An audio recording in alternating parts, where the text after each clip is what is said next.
और इस वक्त की बड़ी खबर, प्रदेश की आज की सियासी हलकों की बड़ी खबर, सही समय पर राजनीति में एंट्री लूंगा। ये न्यूज 18 से एक्सक्लूसिव बातचीत में रॉबर्ट वाड्रा ने बताया। उन्होंने कहा कि पॉलिटिक्स से जुड़ूंगा और जनता की आवाज उठाऊंगा। एक्सक्लूसिव बातचीत न्यूज 18 की उनके साथ उन्होंने कहा कि मैं राजनीति में आऊंगा, लेकिन सही समय अभी नहीं आया है। सही समय पर राजनीति में प्रवेश करूंगा और जनता की आवाज को बुलंद करूंगा, उठाऊंगा।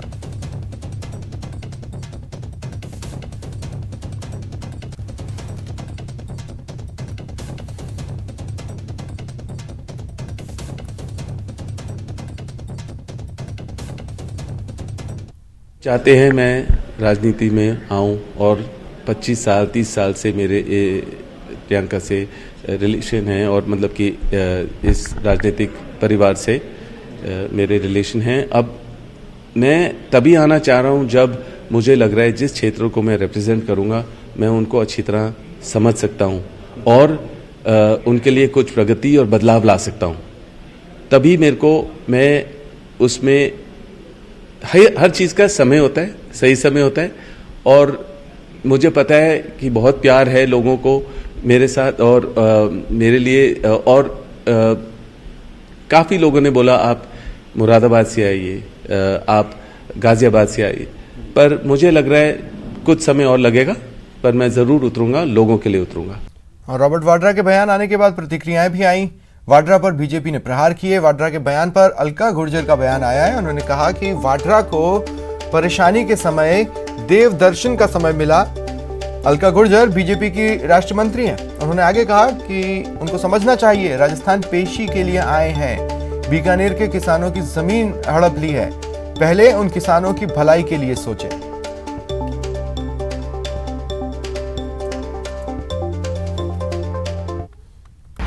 मेरे साथ मौजूद हैं बीजेपी की राष्ट्रीय मंत्री अलका गुर्जर जी। मैडम, देखा जाए तो आज रॉबर्ट वाड्रा राजस्थान दौरे पे हैं, जयपुर गए हुए हैं और वहाँ पे जो है मोती डूंगरी गणेश जी के मंदिर में भी पूजा अर्चना की है और कहे हैं कि जो है मैं राजनीति में आऊँगा, समय का इंतजार कर रहा हूँ और लोग भी यही चाहते हैं। देखिए, बहुत अच्छी बात है कि कम से कम उनको परेशानी के समय देव दर्शन का समय तो मिला। जहाँ तक वो राजनीति में आने की बात कर रहे हैं, राजनीति सेवा का काम है, ये उनको समझना चाहिए। और वो राजस्थान आए हैं पेशी के लिए, और उस पेशी के लिए आए हैं जो हमारे बॉर्डरिंग जो हमारी जिला है बीकानेर, जहाँ के किसानों की ज़मीन उन्होंने हड़पी थी, उस मामले में वो कोर्ट में पेश हो रहे हैं। तो पहले उनका भला, उनके लिए कुछ करने की तो सोचें। राजनीति सेवा का काम है, परिवार को आगे बढ़ाने के लिए और अपनी जो काम उन्होंने गलत किए उनको बचाने के लिए अगर वो राजनीति में आना चाहते हैं तो जनता भारतीय जनता पार्टी के कामों को देख रही है। और कांग्रेस ने जिस तरह से 70 साल में इस देश को बर्बाद किया है, वो सारी चीज़ें जनता के सामने आ चुकी हैं। मैडम, देखा जाए तो पिछले दिनों जो कांग्रेस की नेता है प्रियंका गांधी, वो उत्तर प्रदेश के मथुरा गई थी और वहाँ पे एक पीड़ित परिवार से उन्होंने मुलाकात किया था। और अब देखा जा रहा है कि राजस्थान के मुख्यमंत्री अशोक गहलोत उस पीड़ित परिवार को जो है सहायता राशि जो है भेज रहे हैं मथुरा। आपको नहीं लगता कि राजस्थान में भी तमाम पीड़ित हैं और ऐसे में जो मथुरा भेज रहे हैं वो? देखिए, आज राजस्थान की स्थिति ये हो चुकी है कि गवर्नेंस नाम की चीज़ यहाँ नहीं बची है और अपराधियों की शरण स्थली राजस्थान बन चुका है। महिला अपराध में आज राजस्थान नंबर 1 है और ये बहुत ही, अगर मैं कहूँ कि घृणित काम है कि आप अपने क्षेत्र को छोड़कर जहाँ दुष्कर्म पीड़िताएं हैं उनके बारे में आप सुध भी नहीं ले रहे हैं। माँ और बेटी का एक केस अभी आया है जिन्होंने राष्ट्रपति से इच्छा मृत्यु मांगी है। आज राजस्थान महिला अपराध में नंबर 1 बन चुका है, लेकिन आप पड़ोसी राज्य में जाकर राजनीति करते हैं। जो विषय राजनीति के नहीं है, जो गवर्नेंस के विषय हैं, उनके बारे में सोचने का समय। और राजस्थान में तो जनता त्राहिमाम कर रही है क्योंकि अपनी घोषणाओं में से ये 98% घोषणाओं को अभी तक पूरा भी नहीं कर पाए हैं। बजट घोषणाएं ये करते हैं, उनमें से 70% बजट घोषणाएं वैसी की वैसी अधूरी रह जाती है। बहुत बहुत धन्यवाद मैम आपको। कैमरा पर्सन योगेंद्र सिंह के साथ राजीव तिवारी, न्यूज 18 दिल्ली। रॉबर्ट वाड्रा आज सुबह सुबह पिंक सिटी जयपुर पहुंचे। रॉबर्ट यहां प्रसिद्ध मोती डूंगरी गणेश मंदिर में दर्शन करने पहुंचे, पूजा अर्चना की। पुलिस ने मंदिर के आसपास सुरक्षा के पुख्ता इंतजाम कर रखे थे। वाड्रा के दौरे को देखते हुए पुलिस प्रशासन पूरी तरह से अलर्ट मोड पर है। पूजा के बाद न्यूज 18 से खास बातचीत उन्होंने की। उन्होंने केंद्र पर जमकर प्रहार किया। देखिए, महंगाई तो सबको महसूस हो रही है पूरे देश भर में, और पेट्रोल, डीजल और एलपीजी का जो महंगाई बढ़ती है, जो कीमत बढ़ती है, उससे रिपल इफेक्ट होता है कि देश भर में हर चीज़ में आपकी तरकारी हो, कुछ भी है जो मतलब आपको लगेगा उसके दाम बढ़ते जा रहे हैं। देखिए, इस चीज़ को लेकर तो खाली राहुल या प्रियंका ही उनसे बात कर सकते हैं। मैं राजनीतिक चीज़ों से दूर ही रहता हूँ, पर मैं तभी उन चीज़ों को आगे लाता हूँ जब लोग चाहते हैं कि मैं उनकी आवाज़ बुलंद करूँ, आवाज़ के बारे में बोलूँ। हाँ, दुख महसूस करता हूँ कि मतलब 90 दिन से ऊपर कोई सुनवाई नहीं है उनसे। वो गवर्नमेंट को बोल रहे हैं, आप कुछ तो सुन लो हमारी बात। और अगर ये देश भर का नहीं, दुनिया भर का मामला हो गया है, जो सब देख रहे हैं कि इनके साथ गलत तरीके से इनको ट्रीट किया जा रहा है। मतलब कि 90 दिन से हैं, अपने घर गृहस्थी हर चीज़ छोड़ के आए हैं, ना कोई कमाई है, ना जो अभी उनकी खेती बाड़ी का समय है, पर वो सारा छोड़ छाड़ के आए हैं और 90 दिन से वहाँ बैठे। कोई सुन ही नहीं रहा, कोई सोच ही नहीं रहा। एक उनको इन्वॉल्व भी नहीं किया कि जब आप कोई नया पॉलिसी बना रहे हैं तो उनको इन्वॉल्व करिए ना, लोगों को इन्वॉल्व करो, तब आपको पता चलेगा कि मतलब वो चलेगा या नहीं। प्राइवेटाइज हर चीज़ कर रहे हो आप, गलत हो रहा है किसानों के साथ। उनकी सुनवाई होनी चाहिए और तभी हम कुछ किसानों के लिए और देश के लिए प्रगति ला सकते हैं। हमेशा मैं तो 15 बार ईडी के पास गया हूँ, यहाँ भी आया हूँ जयपुर में, दिल्ली में भी गया हूँ। उसके बाद इनकम टैक्स है या कोई भी एजेंसी आए, मेरे दरवाजे खुले, मैंने कभी मना नहीं किया। और जो ये सवाल पूछ रहे हैं, हर एजेंसी वही सवाल पूछ रही है जो मैंने 10 साल पहले, 8 साल पहले सारे डॉक्यूमेंट, 23,000 डॉक्यूमेंट दे दिए हैं, सारे असेसमेंट हो गया है, इनकम टैक्स असेसमेंट हो गया है, हर चीज़ जितने सवाल हैं वही मैं दोहराता जा रहा हूँ। तो मेरे ख्याल से कुछ रह ही नहीं गया, बचा ही नहीं है। और जितने नोटिस आते हैं, जितने भी डिमांड आते हैं, सारे कंप्लीट हैं। मैं यहीं इसी देश में हूँ, मैं तो हर चीज़, हर सवाल का जवाब देना ज़रूरी है और मैं दे रहा हूँ। और खबर जैसलमेर से, पीसीसी चीफ गोविंद सिंह डोटासरा ने गहलोत सरकार के बजट को ऐतिहासिक बताया, जमकर तारीफ की। पीसी के दौरान पीसीसी चीफ ने मरु महोत्सव आयोजन की तारीफ की, महंगाई को लेकर केंद्र पर प्रहार किया।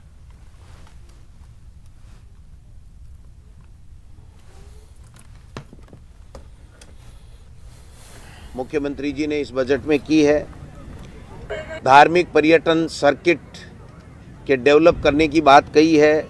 हिंदू, मुस्लिम, जैन, सिख सभी धर्म के संप्रदाय के लोगों को जोड़ते हुए बजट घोषणा की गई है। राजस्थान उत्सव, क्योंकि राजस्थान की कला, संस्कृति ये पूरी देश और दुनिया में मानी जाती है, तो 29 मार्च को राजस्थान उत्सव के रूप में मनाने का जो निर्णय लिया है।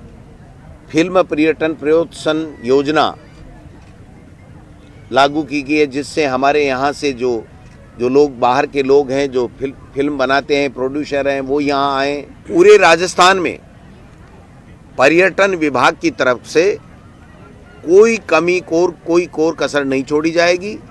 पूरे राजस्थान को हम पूरी दुनिया के नक्शे पर नंबर 1 बनाने के लिए काम करेंगे। और जनप्रतिनिधि और ब्यूरोक्रेट्स दोनों मिलकर के जब ऐसे कार्यक्रम करते हैं तो मैं समझता हूं उनको सबको लाभ मिलता है। और हम इन 3 काले कानून से हमारी सरकार बचाना चाहती है। राजस्थान की विधानसभा में बिल ला करके पास करके बहुमत के साथ में जब भेज रखा है, तो महामहिम राज्यपाल महोदय क्यों नहीं भेजते उनको आगे। इन चीज़ों को आपको समझना पड़ेगा, हम सबको समझना पड़ेगा कि केंद्र की सरकार जो वोटों से वजीर बने थे देश के, वो आज केवल वोटों वाले के वजीर बन करके रह गए हैं और कहते हैं कि मुझे ज़्यादा कोई कहेगा तो मैं फकीर हूँ, झोला उठा के चल दूंगा। तो मोदी जी मना कौन कर रहा है आपको जाने के लिए। डूंगरपुर जिले के सरकारी राजस्व में हमेशा अव्वल रहने वाला परिवहन विभाग इस बार पिछड़ता नजर आ रहा है। डूंगरपुर परिवहन विभाग इस साल राजस्व हासिल करने में लक्ष्य से 26 करोड़ रुपए पीछे है। विभाग को 59.5 करोड़ के टारगेट के मुकाबले 33 करोड़ राजस्व ही मिला, जबकि वित्तीय वर्ष खत्म होने में महज 1 महीना बचा है।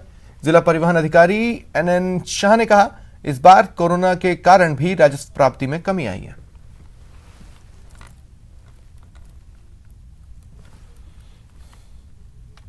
वित्तीय वर्ष 2021 का परिवहन विभाग डूंगरपुर को 59 करोड़ 50 लाख रुपए का राजस्व लक्ष्य प्राप्त हुआ था, जिसमें से अभी तक 33 करोड़ अर्जित कर लिया गया है और इस माह फरवरी में 3 करोड़ 88 लाख रुपए का लक्ष्य दिया गया था, जिसके विरुद्ध 2 करोड़ 15 लाख रुपए राजस्व अर्जन कर लिया गया है। शेष जो बचे हैं दिन, उसमें 1 करोड़ 75 लाख रुपए जो बकाया है वो वसूल कर लिया जाएगा। और अब बात करते हैं बाड़मेर के उन शिक्षकों की जिन्होंने एक स्कूल के कायाकल्प की ठानी और आखिरकार सरकारी स्कूल की तस्वीर बदल गई। इस स्कूल को देखकर आपको एक बार भरोसा नहीं होगा कि ये कोई सरकारी स्कूल है, लेकिन इस स्कूल का सच यही है कि ये बाड़मेर के शिव पंचायत में पढ़ने वाली बिहाड़ गांव का अमर सिंह की ढाड़ी राजकीय उच्च प्राथमिक विद्यालय है, जिसकी तस्वीर यहाँ के शिक्षकों ने अपने वेतन से बदली है। आपको बता दें कि इस स्कूल में इस वक्त 10 शिक्षक काम करते हैं। सबसे पहले ओमाराम नाम के शिक्षक ने 1 महीने का वेतन देकर स्कूल के कायाकल्प की शुरुआत की, जिसके बाद दूसरे शिक्षकों ने भी ऐसा ही किया और फिर गांव वालों की मदद से स्कूल का कायाकल्प कर दिया गया। रही बात यहाँ पढ़ाने वाले बच्चों की, तो यहाँ इस वक्त 220 बच्चों का नामांकन है, जो पिछले साल से 12% ज्यादा है। मैंने सितंबर 2020 में विद्यालय ज्वाइन किया। उस समय मुझे स्टाफ ने अवगत कराया कि हमारे विद्यालय में रग रोगन करवाने व विद्यालय को नया रूप देने के लिए प्रयास की जाए, तो हमने लोगों से संपर्क कर सहयोग लेने का निश्चय किया।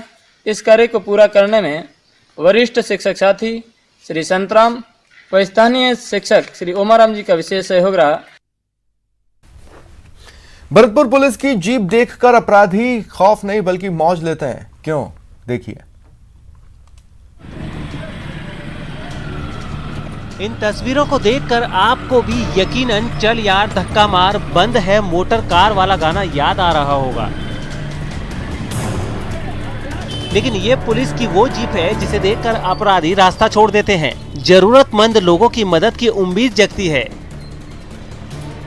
लेकिन अफसोस कि फिलहाल ये खटारा है, बंद है और इसे देखकर ना तो अपराधी भागने की सोचेंगे और ना जरूरतमंदों को मदद की उम्मीद जगेगी। पुलिस की खटारा जीप की ये तस्वीर भरतपुर के लक्ष्मण मंदिर इलाके की है, जहां कोतवाली थाने की गाड़ी रास्ते में बंद हो गई थी और उसे गैराज तक ले जाने के लिए ऑटो का सहारा लेना पड़ा। ये बात सही है कि कल हमारी कोतवाली भरतपुर की सरकारी गाड़ी है ना, वो ख़राब हो गई थी, तो ख़राब होने के बाद में उसको ठीक करवाने के लिए मिस्त्री के वहाँ पे डाल दिया था और पुलिस लाइन से दूसरी गाड़ी आ गई थी। जब आज ये वापस ठीक होकर के आ गई थी, तो उसके बाद में जो वन विभाग की द्वितीय चरण का एग्ज़ाम था इवनिंग में, तो उसको चेक करने के लिए हम जा रहे थे, तो लक्ष्मण मंदिर के पास में गाड़ी अचानक बंद हो गई। तो बंद होने के बाद में जो पहले से ही गाड़ी थी, एडिशनल गाड़ी एक पुलिस लाइन से थी, उससे मैं चला गया और वहाँ पे उसको ड्राइवर मिस्त्री के पास में ले गया था, वो ठीक करवाने के लिए स्टार्ट नहीं था। कोटा में मंचलों की शामत आने वाली है, देखिए ये रिपोर्ट।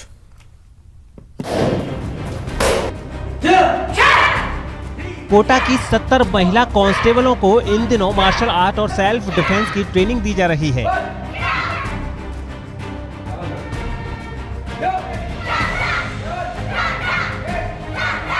ये ट्रेनिंग इसलिए दी जा रही है कि ताकि ये महिला कांस्टेबल शारीरिक और मानसिक रूप से मजबूत हो सकें और मंचलों को ठीक करने के साथ साथ अपराध पर भी लगाम लगा सकें। खास बात यह है कि ये महिला कांस्टेबल 1 महीने की आत्मरक्षा की बारीकियां सीखने के बाद स्कूल और कॉलेज की लड़कियों को भी ट्रेनिंग देंगी, ताकि हर लड़की अपनी आत्मरक्षा खुद कर सके। सर, ये अभिया की जो टीम है, इस समय इनका पहला प्रशिक्षण चल रहा है, जिसमें ये सेल्फ डिफेंस सीख रही है, जिसमें इसमें अलग अलग तरह की टेक्निक्स वगैरह होगी। कोई इनको छेड़ता है बच्चों को, या कॉलेज स्कूल्स के आगे कुछ घटनाएं होती जो आगे मतलब आगे आप देखते रहते होंगे कि कोई लड़कियों को छेड़ रहा है, कुछ हो रहा है, तो ये जो महिलाएं हैं ये वहाँ पे अपने पॉइंट पे खड़ी रहेंगी। इनके पास कॉल आएगा और ये तुरंत उस जगह पहुँच करके उन महिलाओं की हेल्प करेगी, या गर्ल्स की, या जो भी इन फ्यूचर किसी घर में कोई भी प्रॉब्लम्स होती है तो कोई इनको कॉल करता है तो वहाँ जाके ये उनकी हेल्प करेगी। दौसा के स्टूडेंट महेंद्र मीणा ने ऐसी तकनीक खोजी है जिसके माध्यम से 21 दिन तक फल और सब्जियों को बिना कोल्ड स्टोरेज में रखे सुरक्षित रखा जा सकता है। महेंद्र ने बताया, रिसर्च के दौरान 1 किलो पाउडर बनाने का खर्च 1600 रुपए आया था। इस पाउडर को पानी में मिलाकर सब्जी और फलों को 5 मिनट के लिए भिगोया जाता है, जिसके बाद 21 से 35 दिन तक फल और सब्जियां सुरक्षित रहती हैं। इस नैनो तकनीक को राष्ट्रीय स्मार्ट एग्रीकल्चर इनोवेशन चैलेंज 2021 का सर्वश्रेष्ठ इनोवेशन चुना गया।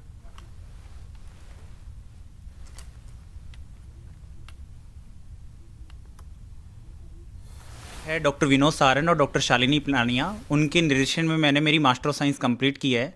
वहाँ पे हमने एक टेक्नोलॉजी डेवलप की, उसके अंदर हमने एक नैनो पार्टिकल डेवलप किया।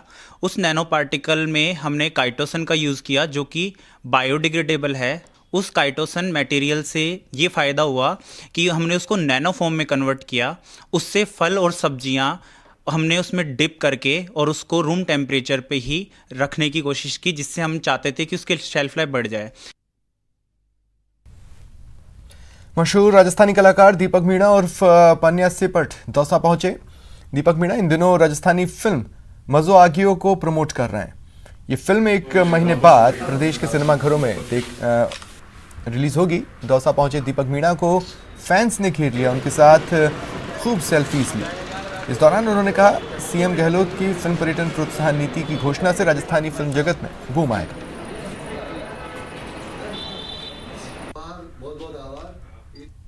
जो कि दौसा से ही मैं इको शुभारंभ करा और इसके लिए आज एक नई पहल शुरू करता है। मैं हमारा फिल्म का डायरेक्टर श्री लखविंदर सिंह जी, हमारी फिल्म का जो दूसरा एक्टर जो बलवीर जी राठौर साहब, वहाँ के साथ मैं देवनगरी में आया हूँ आशीर्वाद लेवे कि अंडा की जनता मजो आगे उन्हें देखे, खूब आशीर्वाद दे और हंसती हंसती होल के मायने घुसे और हंसती हंसती गुदगुदाती निकले और बाहर आ बोले कि मजो आ गयो। उदयपुर की पहली मैकेनाइज्ड पार्किंग के कामकाज पर फुल स्टॉप लग गया है। क्या है वजह, देखिए। जाम का झाम, रुक गया पार्किंग का काम। पहली मैकेनाइज्ड पार्किंग पर कोर्ट का स्टे। 6 करोड़ की लागत से बन रही 6 मंजिला पार्किंग। प्रदेश के बेहतरीन पर्यटन स्थलों में शुमार उदयपुर अपने इतिहास, संस्कृति और आकर्षक स्थलों के लिए पूरे विश्व में प्रसिद्ध है। झीलों की इस नगरी में हर साल बड़ी संख्या में पर्यटक पहुंचते हैं, जिसके चलते जिले में ट्रैफिक व्यवस्था एक बड़ी समस्या बनी हुई है। इसी समस्या से निपटने के लिए शहर के सूरजपोल चौराहे में मैकेनाइज्ड पार्किंग बन रही है, लेकिन जनहित याचिका में कोर्ट ने अंतिम आदेश तक पार्किंग के कामकाज पर रोक लगा दी है। जो कोर्ट के सामने तथ्य रखे गए उसके आधार पर ये बताया गया कि ये जो जिस स्थान पर पार्किंग बन रही है ये वाहनों के गुजरने की एक जगह थी, जबकि नगर निगम ने, स्मार्ट सिटी ने ये बताया कि यहाँ पर कभी भी सड़क नहीं थी और यहाँ पर तांगा स्टैंड हुआ करता था, वाहन पार्क हुआ करते थे। याचिकाकर्ता महेश बागड़ी ने मैकेनाइज्ड पार्किंग के कामकाज पर सवाल खड़े कर दिए हैं। याचिकाकर्ता ने कोर्ट में दलील दी है कि सड़क के हिस्से पर नगर निगम का पार्किंग बनाने का फैसला पूरी तरह गलत है। इससे शहर की ट्रैफिक समस्या दूर होने के बजाय और बढ़ेगी। उस जगह को मास्टर प्लान में रोड के रूप में दर्शित किया गया है। माननीय न्यायालय के समक्ष हमने बताया माननीय न्यायालय को कि जो जहाँ पर बदल पार्किंग का निर्माण हो रहा है वो जगह कोई जमीन न होकर रोड का भाग है और माननीय न्यायालय ने हमारे इस की गई बहस को माना और न्यायालय ने आदेश पारित करते हुए नगर निगम, स्मार्ट सिटी, जिला कलेक्टर महोदय और पीडब्ल्यूडी को आदेशित किया गया कि मूल वाद के अंतिम निस्तारण तक उस पर किसी प्रकार की कोई निर्माण कार्य नहीं करे। स्मार्ट सिटी प्रोजेक्ट के तहत इस 6 मंजिला पार्किंग को करीब 6 करोड़ रुपए की लागत से तैयार होना है, जिसमें करीब 86 कारें एक साथ पार्क हो सकेंगी। लेकिन कोर्ट के स्टे के बाद शहरवासियों को मल्टी स्टोरेज पार्किंग के लिए अभी और इंतजार करना होगा। जब गाड़ियां पार्क होने के लिए कतार में खड़ी होगी तो निश्चित तौर पर जो ट्रैफिक से निजात दिलाने की बात की जा रही है, यहाँ पर और ज़्यादा जो ट्रैफिक जाम की वो समस्या सामने आएगी। तो कई सारे तथ्य कोर्ट के सामने रखे गए और उन्हीं के आधार पर कोर्ट ने इस पार्किंग पर अंतिम निर्णय होने तक स्टे दिया है। कपिल श्रीमाली, न्यूज़ 18 उदयपुर। फिलहाल इतना ही, नमस्कार।